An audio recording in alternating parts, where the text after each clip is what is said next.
अस्सलाम वालेकुम, hello and welcome to our special transmission for PSL season 7। और PSL season 7 में मुल्तान सुल्तान की जीत का सिलसिला जो है वो जारी है। कोई भी मुल्तान को थ्रेट नहीं कर पा रहा, कोई भी उनको रोक नहीं पा रहा जिस तरह से वो जा रहे हैं। और लाहौर में स्टार्ट हुआ, बदला कुछ भी नहीं है। लाहौर में मैचेस स्टार्ट हुए, पहला ही मैच मुल्तान सुल्तान और पेशावर ज़ल्मी का था और हम उम्मीद कर रहे थे कि यहाँ कुछ डिफरेंट हो, लेकिन मुल्तान ने 42 रन से कामयाबी हासिल की इस ऑल इम्पॉर्टेंट मैच में। हाँ, आज जो मैच खेला जाएगा वो है लाहौर कलंदर और मुल्तान सुल्तान के दरमियान, इस पर भी हम बात करेंगे।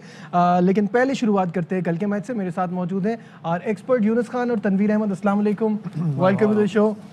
यूनुस भाई, सबसे पहले आपसे शुरुआत करते हैं। अगेन कल आप कह रहे थे मुल्तान अच्छा खेल रहा है, हमको मज़ा भी आ रहा है, लेकिन कुछ डिफरेंट होना चाहिए, कुछ लीग में जान आए, ज़रा कोई और भी जीते, उनको ज़रा थोड़े सा शिकस्त का मज़ा भी वो चखें तो पता चलेगा कैसे दोबारा खड़े होते हैं। लेकिन नहीं हो पाया, ऐसा नहीं हो पाया क्योंकि बेसिक्स थोड़ी मिसिंग है। अगर हम कल पेशावर ज़ल्मी की बात करें, अगर आपके पावर प्ले में ही आपके पावर हिटर्स आउट हो जाएं तो प्रॉब्लम होती है। उनकी तरफ से कोई पार्टनरशिप नहीं थी। अगर हम बॉलिंग की बात करें, 2 के एक अच्छा टॉस जीते थे। अगर हमने पिच देखी तो पिच आसान नहीं थी। वहाँ पे स्विंग भी हो रहा था, मूवमेंट वहाँ मौजूद थी, पिच में अनइवन में हो सकता है क्योंकि देखिए हमने पहले भी बात की, जब पहला पिच होता है थोड़ा मुश्किल होता है। हमने देखा कराची में भी हुआ, हमने वहाँ भी देखा। लेकिन क्या होता है उसके बाद पिचें बेहतर होती रहती हैं, जिस तरह उस पर रोल होता रहता है, जैसे उस पर मैच होते रहते हैं।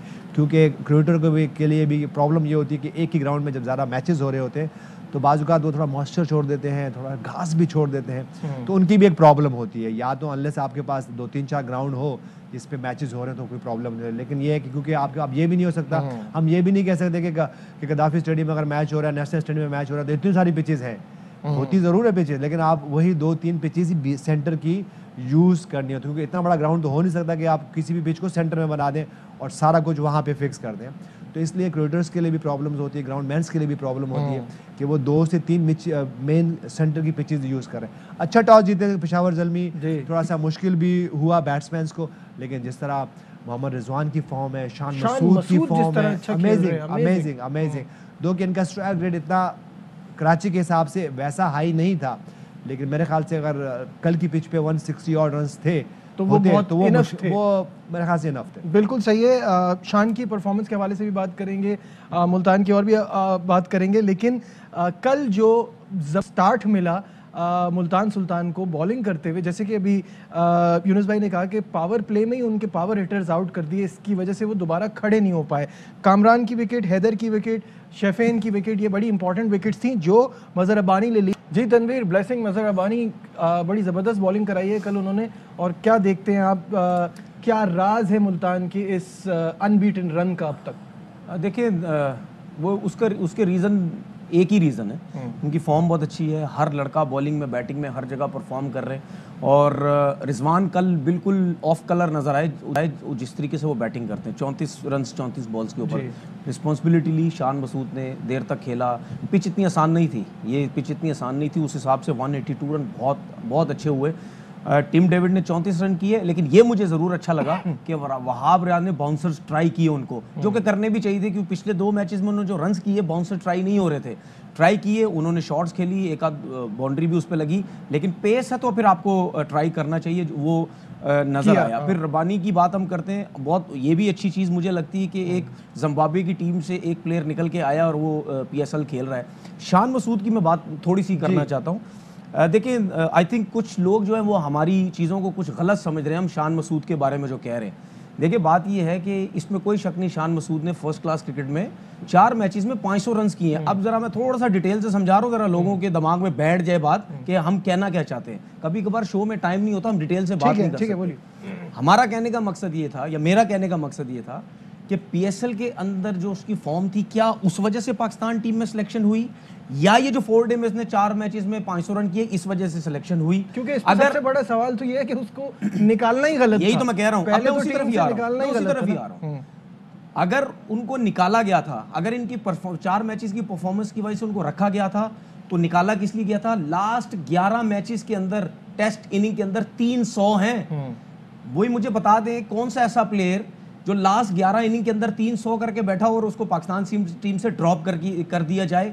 इसी तरीके से कुछ चीजें असद शफीक के लिए भी थी। आखिरी 7-8 इनिंग के अंदर 2-3 50 थे और वो मिडिल ऑर्डर का प्लेयर आपने उसको भी बाहर कर दिया। ठीक है, हमारा सवाल ये था कि परफॉर्मेंस वो उस टाइम क्यों बाहर हुआ था और क्या ये पीएसएल की परफॉर्मेंस से हुआ है? हालांकि टॉप 5 में नाम नहीं है।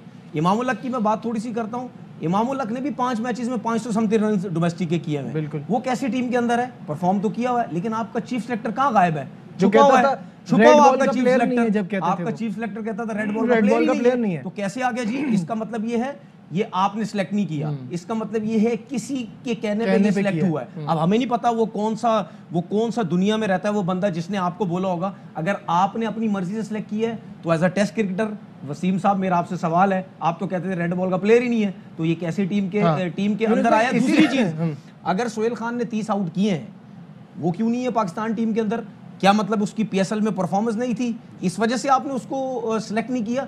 देखिए नजीब, बात यह है, एक चीज मैं लोगों को और बता दूं, ये स्टैट बताना हमने ठेका नहीं उठाया हुआ। हमें जो समझ आएगी जो होगी हम बता देंगे। ठीक है, ये हर टाइम का हमारा काम नहीं है। स्पेशली मैं इस वजह से चीजें बताता हूँ, मैं इस वजह से ये चीजें फैक्ट्स पे एक्सपोज होते हैं ना। थोड़ी सी फैक्ट्स पे बात करनी है। वही बात जो अभी कल हम कर रहे थे कि एक तो नंबर 1 ये कि आप शान को ड्रॉप कैसे करते हैं। जो उनकी परफॉर्मेंस थी उस वक्त वो बहुत अच्छी थी। ड्रॉप करने का रीजन क्या था?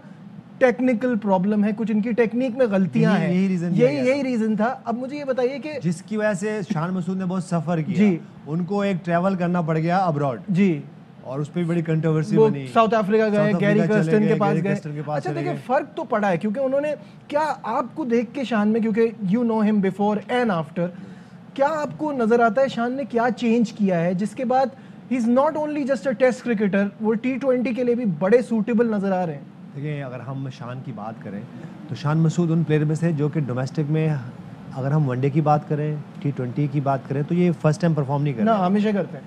लेकिन जब टेस्ट क्रिकेट में आते हैं तो वहाँ आपकी टेक्निक, आपके टैक्टिस चेंज, आपकी चेंज नहीं मगर टेस्ट होते हैं, तो वहाँ पे आप एक्सपोज भी होते हैं। इसी तरह देखें, अगर हम हमारे सबसे टॉप के बैट्समैन कौन है इस वक्त पाकिस्तान के?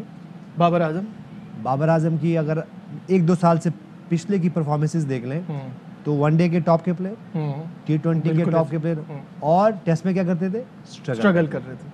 क्यों? कि आपके पास जब आपके वीक पॉइंट्स, क्योंकि वीक पॉइंट तो हर बैट्समैन के हैं, हर बॉलर के हैं, कुछ बॉलर थक जाते हैं, कुछ अच्छा नया बॉल करते हैं, रिवर्स स्विंग नहीं हो पाता। इसी तरह कुछ बैट्समैन होते हैं जो नए बॉल पे थोड़ा सा स्ट्रगल करते हैं, अप एंड डाउन होते रहते हैं उनकी कैरियर में, तो आपकी चीज़ें एक्सपोज होती हैं। तो मेरे ख्याल से लेकर मेरा सवाल ये है कि देखिए, शान मसूद ने ये जो परफॉर्मेंस की है अभी हमारे सामने, इवन 1-2 सीज़न पहले भी PSL में बहुत टॉप की परफॉर्मेंसेस की हैं, तो खुदा न खास्ता अगर शान मसूद टेस्ट क्रिकेट में जो मैचेस आ रहे हैं उसमें रन नहीं करते तो वो आया क्या बाकी फॉर्मेट में होंगे? मेरा सवाल ये है। बिल्कुल सही सवाल है। अगर खुदा न खास्ता वो नहीं करते, मेरे बस में हो, क्योंकि मेरा स्कूल ऑफ थॉट का ही प्लेयर है, लीडिंग फ्रॉम डिफरेंट करते हैं शान मसूद जैसे प्लेयर, उसके बाद फ़खर जमान जैसे प्लेयर, उसके बाद मोहम्मद रिजवान जैसे प्लेयर, ये आपकी टीम में होने चाहिए क्योंकि ये लीडर्स हैं। ये वही ना, जैसे हम भी अगर हम अपनी क्रिकेट देख लें या तनवीर की बात करें, मैं अपनी सेल्फ की बात करूँ या हम जैसे प्लेयरों की बात कर लें, तो हम ठीक है, हम हो सकता था कि हमारे कोई एक्शन ठीक नहीं हो, हमारी कोई स्टाइल ठीक ना हो, लेकिन टीम की बेटरमेंट होती थी। उसकी वजह की फिटनेस की बात कर लें, कमिटमेंट की बात कर लें, टुवर्ड्स टीम आपकी थिंकिंग की बात कर लें, तो टीम मैन, तो शान मसूद जैसे प्लेयर, उसके बाद मोहम्मद रिजवान जैसे प्लेयर, फ़खर जमान जैसे प्लेयर, आप देखें फ़खर जमान किस तरह खेल रहे हैं। ये 2 प्लेयर हैं इस वक्त PSL में, ठीक है, रिजवान को और बाबर को थोड़ा साइड पे करते हैं क्योंकि वो already they are perform very well, proven time in again, उनके तरह को बात करना कोई हमें जरूरत नहीं पड़ती।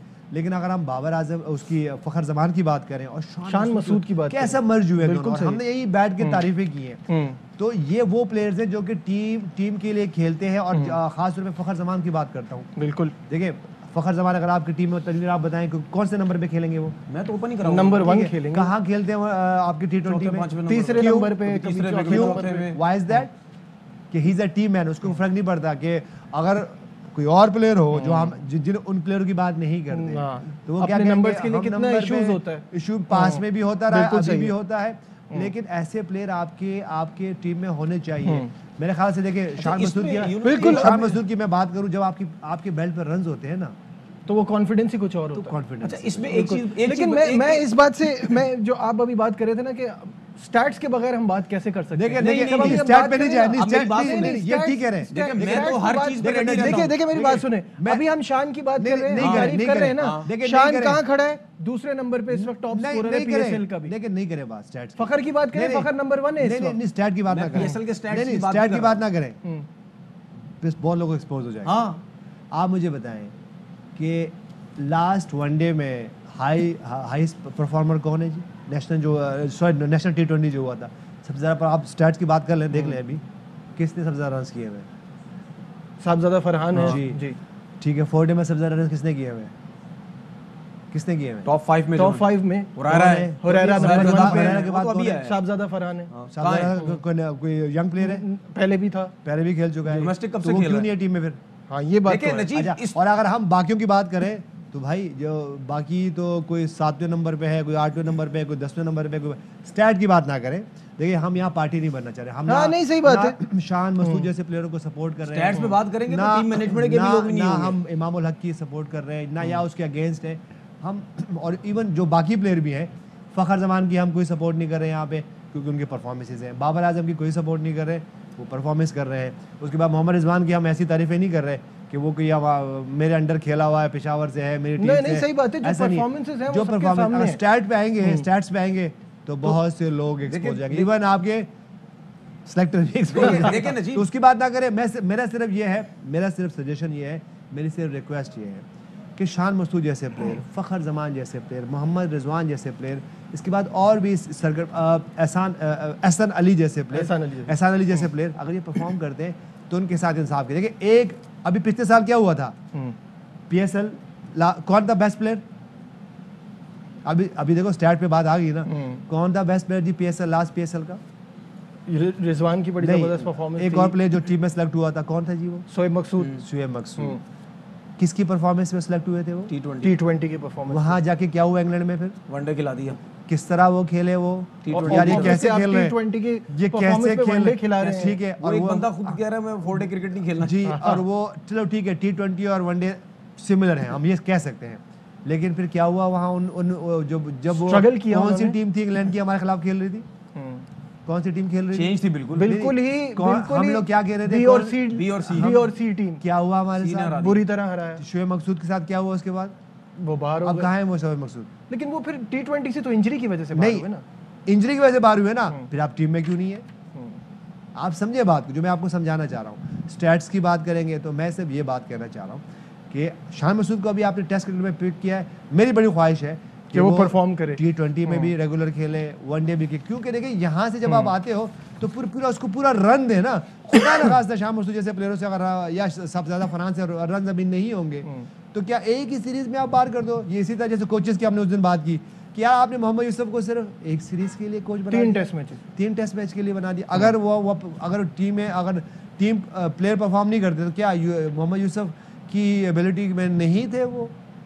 तो खैर वो तो नजीब एक चीज ये टॉपिक चल रहा है, नहीं ब्रेक नहीं ले रहा अभी। मुझे बताएं, ये टॉपिक पे ही रहना चाह रहा हूँ। मुझे एक चीज समझ नहीं आई, ये तो आप बात कर रहे हैं मोहम्मद यूसुफ के 3 टेस्ट के लिए सेलेक्ट होने की, मैं बात कर रहा हूँ विकेट कीपर के लिए आपने कंसल्टेंट रखा है वसीम बारी को national high performance centre Karachi में। He is 73। मैं इसलिए कहता हूँ स्टैट पे बात ना करें। मेरा सवाल ये है, यहाँ मोइन खान है, यहाँ राशिद लतीफ है, आप कीपिंग के लिए कंसल्टेंट रख रहे हैं। नजीब देखिए ये बात नहीं करें। 73 इयर्स ओल्ड के विकेट कीपर कंसल्टेंट रखे गए वसीम बारी साहब, ठीक है।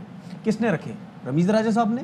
रमीज राजा साहब के बगैर तो नहीं हो सकती ना ये किसी को आप जॉब पे तो नहीं रख सकते, या मैं गलत बोल रहा हूँ उनका नाम? रमीज राजा साहब अगर अपने YouTube चैनल पे बैठ के ये कहते हैं, प्लेयर्स की एज पे बात करते हैं ना, प्लेयर्स की एज पे बात करते थे। शोएब मलिक हफीज 38 इयर्स के हो गए, वो आपने बात की क्रिकेट सिलेक्शन के हिसाब से। आप ये समझते थे कि T20 के हिसाब से यंग लड़के चाहिए, ये इनका काम नहीं है। इन्होंने अपनी सारी जिंदगी खेल ली। तो मेरा रमीज राजा साहब से सवाल ये है कि क्रिकेट बोर्ड के अंदर आपने जो 73 इयर्स ओल्ड के वसीम बारी साहब रखे हैं, क्या उनका टाइम खत्म नहीं हुआ अभी तक? उसके बाद आप कहते हैं कि वो जो थिंक टैंक है, इसका मतलब ये थिंक टैंक भी अगर नहीं सोच रहे तो पाकिस्तान क्रिकेट का अल्लाह ही हाफिज है। इसका मतलब रमीज राजा साहब, अगर आप ये सोच रहे हैं कि क्रिकेट बोर्ड में 73 ईयर्स ओल्ड का बंदा मैं ला के रखूं, तो रमीज राजा साहब पाकिस्तान क्रिकेट बोर्ड का फिर अल्लाह ही हाफिज है। देखिए बात ये है, स्टैट्स की बात जो होती है ना, ये बिल्कुल सही कह रहे हैं। स्टैट अगर खोलना शुरू किए ना, तो पाकिस्तान टीम की मैनेजमेंट में एक बंदा भी नहीं आएगा, अगर खोलना शुरू की है, ठीक है। और मुझे तो वैसे ही इजाजत दे दे, मैं तो सब कुछ तिया पांचा खोल के रख दूंगा। देखिए बात सुने, स्टैट्स का मैंने ये बोला था, स्टैट्स का मेरा स्टैट सुनो ना, एक minute, that does not make it right. बात ये है कि स्टैट की बेस पे ही बात होनी चाहिए। अगर वो चीज गलत हो रही है तो वो चीज गलत हो रही है। प्रॉब्लम इनका क्या है, जिस प्लेयर को कभी लाना होता है उसका stats, strike rate, average matches, ये वो एट द एंड सुनो छक्कों पे आ जाते हैं। एक मिनट यूनुस भाई रुक जाए, टाइमिंग आपकी यूनुस भाई एक मिनट रुके ना, एक मिनट रुके। अच्छा, जिसको नहीं खिलाना उसके स्टैट्स नहीं आते, क्या आता है, एटीट्यूड का मसला है, मोटा है, ये है, वो है। सुने, ये नहीं होना चाहिए। मैंने आपसे ये बात बोली थी कि मैं स्टैट्स की बात क्यों कर रहा हूं, कि हम लोगों का काम नहीं कि हर टाइम स्टैट दिखाएं, लेकिन हम लोग क्यों दिखाते हैं कि जिन लड़कों की सिलेक्शन नहीं हो पा रही उनके फिर हम स्टैट्स दिखाते हैं, कंपैरिजन करते हैं दूसरों के साथ। नहीं, फिर आप स्टैट से बात करें, सबके लड़का पाकिस्तान टीम में सिलेक्ट होता है, पीएसएल से पाकिस्तान टीम में लड़का सिलेक्ट होता है। एहसान अली का नाम आना चाहिए फिर पाकिस्तान टीम के अंदर, पीएसएल से होता है ना, जो क्राइटेरिया इन्होंने बनाया हुआ है, तो फिर ले उसको पाकिस्तान टीम के अंदर। बात यह है कि अब जिसने शान की बात की, देखो पीएसएल में रन कौन कर रहा है, फखर जमान, शान मसूद, बाबर आजम ने रन किए, शान मसूद ने रन किए, शर्जील ने एक आध मैच में रन किए। मुझे ये बता दें, अगर मैं गलत नहीं हूं, कोई एक यंग लड़का मुझे बता दें जो पीएसएल में खेल रहा हो, उसने रन किए हो, ये मुझे बता दें। आपको सिर्फ बॉलर ही नजर आ रहे, बॉलर भी वो जो परफॉर्म कर रहे हैं, सिवाय जमान खान के। उन्होंने जो एक मैच में बहुत एक्स्ट्राऑर्डिनरी किस्म की बॉलिंग की, वो थोड़ा सा नजरों में आया। भाई बात ये है कि स्टैट की जो बात है ना, वो प्लीज हमारे से ना करें। आप ये बात कर रहे हैं ना कि सेलेक्टर्स जो हैं वो स्टैट्स पे नहीं चल रहे हैं। सेलेक्टर्स खुद स्टैट्स पे आए हैं। अगर आप स्टैट्स पे चले तो फिर सबके स्टैट्स की बात करें। अच्छा सुने, अगर सेलेक्टर सबके स्टैट्स की बात करें पे आए हैं, चूज तो आप भी नहीं कर सकते ना। देखो, अगर सेलेक्टर स्टैट्स में आए हैं तो सिलेक्टर किस बेस पे कह रहा है इमामुल अगर रेड बॉल का प्लेयर नहीं है? अगर सिलेक्टर वाकई मेरिट पे आया ना, ये ना ये इमाम होता, अगर वाकई मेरिट पे आया हुआ ना इमाम होता, और ना ये चीफ सिलेक्टर इस किस्म की बात बोलते। देखिए बात ये है, बहुत सी चीजें जिब लगा के मुंह बंद कर देते हैं, क्योंकि हमने टीवी पे भी बैठना है और हमने रिस्पेक्ट भी रखनी है दूसरों की। चले वैसे तो कम रखते हैं, लेकिन इस टॉपिक पे रखनी पड़ती है हमें। चले हमें इस पे आगे बढ़ते हैं। बहुत अच्छा टाइम हो गया, 15 दिन से आराम से बैठे हुए, स्टैट की बात नहीं करे, सब कुछ खुल जाएगा यहाँ पे। यहाँ लेते हैं एक छोटा सा ब्रेक से वापस आएंगे, डिस्कशन को वापस आगे बढ़ाएंगे, कहीं मत जाइएगा। Will be right back. Glad to have you back once again to our special transmission for PSL 7। और अपडेट कुछ ऐसी है जो कि कोयटा ग्लैडिएटर्स के लिए अच्छी नहीं है। नवाज इंजर्ड होकर इवेंट से बाहर हो गए हैं, पैर की इंजरी की वजह से नवाज अब कोयटा ग्लैडिएटर्स के लिए नहीं खेल पाएंगे। इस वक्त मोहम्मद नवाज हमारे साथ हैं, उनसे बात करते हैं। नवाज अस्सलाम वालेकुम, बहुत बहुत शुक्रिया हमें ज्वाइन करने का। PSL 7 के बकिया मैचेस में आप कोयटा ग्लैडिएटर्स की नुमाइंदगी नहीं कर सकेंगे, अपनी इंजरी के हवाले से बताइए, और ये कितना बड़ा धचका है आपकी टीम के लिए? ये जो इवेंट चल रहा है अभी PSL में, इसमें तो मैच नहीं खेल सकता। तरह से परफॉर्मेंस चल रही थी मेरी अपनी भी, मेरा कॉन्फिडेंस काफ़ी हाई था आने वाले इस मैचेस के लिए, बट जैसा मैंने कहा करेंगे कि इंशाल्लाह इसको अपने आप को फिट करके तो दोबारा कम करूँगा। अच्छा नवाज, मुझे ये बताइएगा कि T20 को जनरल एक ओपिनियन होता है कि बैट्समैन के फेवर में कहा जाता है कि बैट्समैनों का गेम है और आपको पावर प्ले में भी ओवर कराना पड़ता है, बड़ा मुश्किल हो जाता है ये। कैसा एक्सपीरियंस होता है और कितना मुश्किल होता है पावर प्ले में ओवर कराना? भी होती है दुनिया में, कोशिश भी होती है कि फ्लैट पिचेस बनाई जाएं ताकि लोग एंटरटेन भी हो। तो एज ए प्रोफेशनल करते हैं, जब भी ऐसी कंडीशंस आए तो उसके अकॉर्डिंगली अपने आप को एडजस्ट करें और जो भी कंडीशंस की डिमांड है उसके अकॉर्डिंगली परफॉर्म करने की कोशिश करें। पावर प्ले में इतना इजी नहीं होता स्पिनर के लिए बॉल करना, बिकॉज आपके पास सिर्फ 2 fielders outside of the circle होते हैं, काफ़ी लिमिटेड होती हैं, आपने अपनी बेसिक्स पे स्टिक रहना होता है विकेट टू विकेट। या हम लोग अक्सर ये बात करते हैं कि आपको सही तरीके से यूटिलाइज नहीं किया जाता है। एज अ बैट्समैन आपकी बारी बहुत नीचे आती है, ऊपर के नंबरों पे खेलना ज़्यादा बेहतर होता है आप जैसे प्लेयर के लिए। कैसे देखते हैं इसको?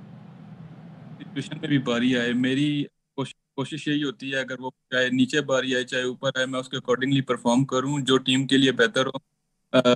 ऐसा नहीं है, ऑब्वियसली काफ़ी मेहनत करता हूं बैटिंग में, जितना टाइम मैं अपनी बॉलिंग को देता हूँ उतना टाइम मैं कोशिश करूँ अपनी बैटिंग को भी दूँ। नवाज, आखिर में ये बताइएगा कि आपको क्या लग रहा है, कौन सी टीम आगे जा रही है इस सीजन में? ऑब्वियसली हमें सबको पता है मुल्तान बहुत स्ट्रांग जा रही है, बट आपके ख्याल में आगे जाता हुआ किसको देख रहे हैं?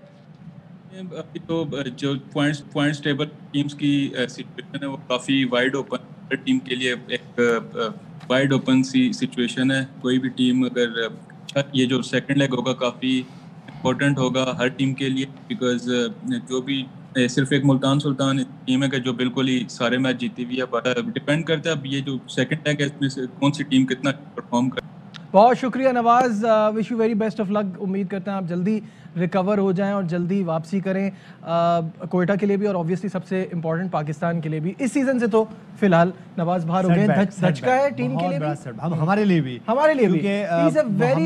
नवाज हो गए एक हमारे वो जो सबसे हमारे जो क्या नाम है उनका जी, हमारे जो ऑलराउंडर है लाहौर के डेविड वीजा, जो हम सबको पसंद है। तो ये दो प्लेयर्स हैं जिनकी वजह से एंटरटेनमेंट रहती है, चाहे वो किसी भी टीम में हो, एंटरटेनमेंट। और मैं इनकी बात करूं तो इस वक्त सबसे टॉप विकेट टेकर है कोयटा ग्लैडिएटर्स के लिए पीएसएल में, और ओवरऑल थर्ड हैं Mohammad Nawaz. Amazing cricketer. I hope के इनको और ज़्यादा मौका मिले, बैटिंग में ज़्यादा मौका मिले, क्योंकि बॉलिंग में तो उनको हर जगह वो यूज़ कर रहे होते हैं। जितनी भी टीमें हैं इनको यूज़ कर रहे होती हैं। इवन पाकिस्तान से भी खेलते हैं तो हर जगह पे वो बॉलिंग कर रहे होते हैं मुश्किल कंडीशन में, और इन्होंने मैचेस भी जीता। इवन इंटरनेशनल मैचेस में भी ये इन्होंने परफॉर्म किया हुआ है।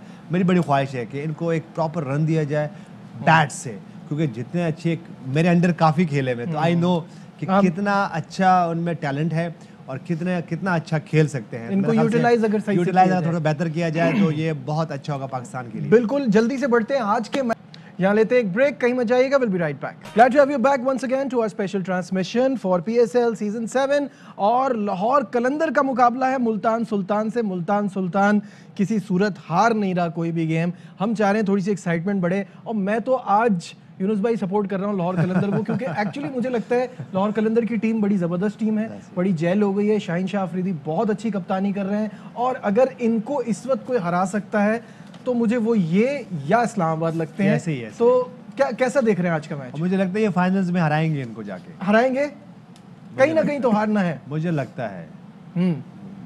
मैं चाह रहा हूँ ऐसा ना हो। मेरी बड़ी ख्वाहिश है कि मोहम्मद रिजवान फिर एक ट्रॉफी उठाएं, शान मसूद फिर उनके साथ हों, मेरी बड़ी ख्वाहिश है। और जिस तरह टीम डेविड खेल रहे हैं, उसके बाद ये सारे एक जेल होके टीम बनी हुई है, उसके बाद जिस तरह शाहनवाज दानी की एनर्जी वहाँ मौजूद है, इमरान ताहिर वहाँ मौजूद हैं, तो मैं चाहता हूँ कि बस इसी तरह ये भागते रहें और ये ट्रॉफी फिर उठाएं। लेकिन मुझे लगता है कहीं ना कहीं कि ये जाके कहीं स्टॉप होंगे। I don't know why. मुझे वो आज हो सकता है, कैपेबिलिटी तो है लाहौर में, कैपेबिलिटी तो हर मैच में, क्योंकि देखिए आपके पास ठीक है इस वक्त अगर हम मुल्तान सुल्तान की बात करें तो ये उन टीमों में से है कि जिनका टॉप, मिडल और बॉटम सब पैक है। अगर हम टॉप की बात करें तो 3 से 4 ऐसे बैट्समैन जो कि वर्ल्ड स्टेज पे खेले हुए।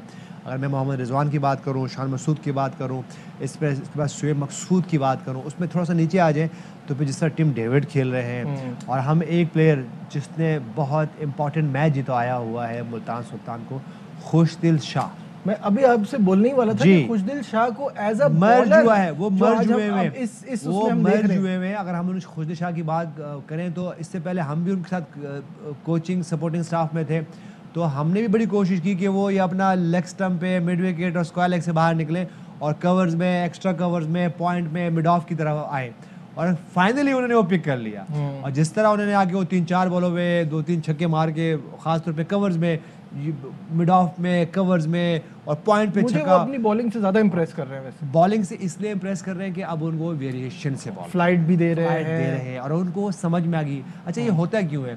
जब आप थोड़ा यंग प्लेयर होते हो, आपको जगह बनानी होती है, तो आप टेंशन में, आप नर्वस होते हो, टेंस होते हो, तो फ्लैट बॉल कर रहे होते हो। अभी हमने ऐसा नहीं देखा, जीत रहे हैं, छक्के भी लग रहे हैं, उन्होंने आके अपने बैट और फील्डिंग उनकी अमेजिंग।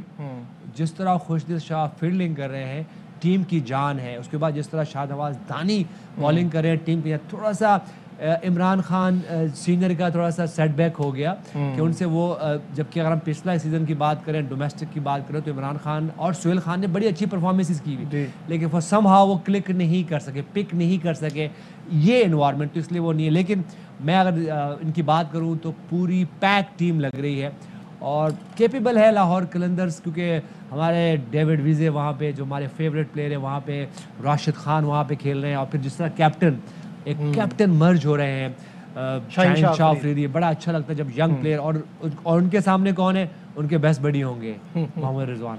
तो अच्छा मैच होने जा रहा है। अच्छा मैच होने जा रहा है। तनवीर, लाहौर कलंदर में क्या वो सलाहियत है कि वो आज का मैच जीतें और क्यों?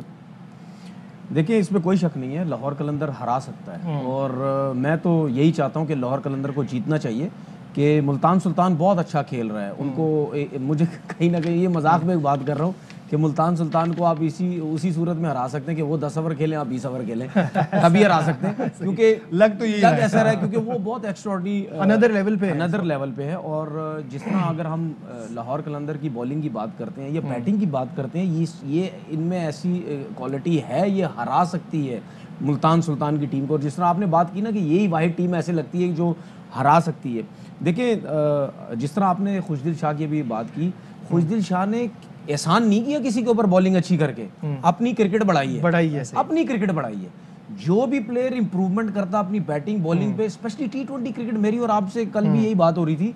अब हम लिविंगस्टन की मिसाल देते हैं, बैटिंग लेफ्ट हैंडेड बैट्समैन आता है ऑफ स्पिन, राइट हैंडेड आता है लेग स्पिन, ठीक है, इसका मतलब बहुत ज्यादा इंप्रूव किया। उसने भी आसान नहीं किया अपनी क्रिकेट के ऊपर, अपनी क्रिकेट बढ़ा दी। अच्छा, अब जब T20 क्रिकेट है, ठीक है, उसमें चाहिए इसी किस्म का। ठीक है, वक्त हमारे पास खत्म हो गया है। Your pick? मुल्तान सुल्तान ही मुझे जीता हुआ लग रहा है। जिन्हें लाहौर नहीं देखे वो जमिया ही नहीं। लाहौर मैं भी आज के गेम में लाहौर की साइड जाऊंगा। मुझे ऐसा लगता है कि अब ये चेंज होना चाहिए और थोड़ा सा जो पॉइंट्स टेबल है थोड़ा खोले। आज की हमारी टीम में बस इतना ही। दीजिए अपने मेजबान नजीबुल हसनैन को इजाजत। अपना बहुत ख्याल रखिए। अल्लाह हाफ़िज़।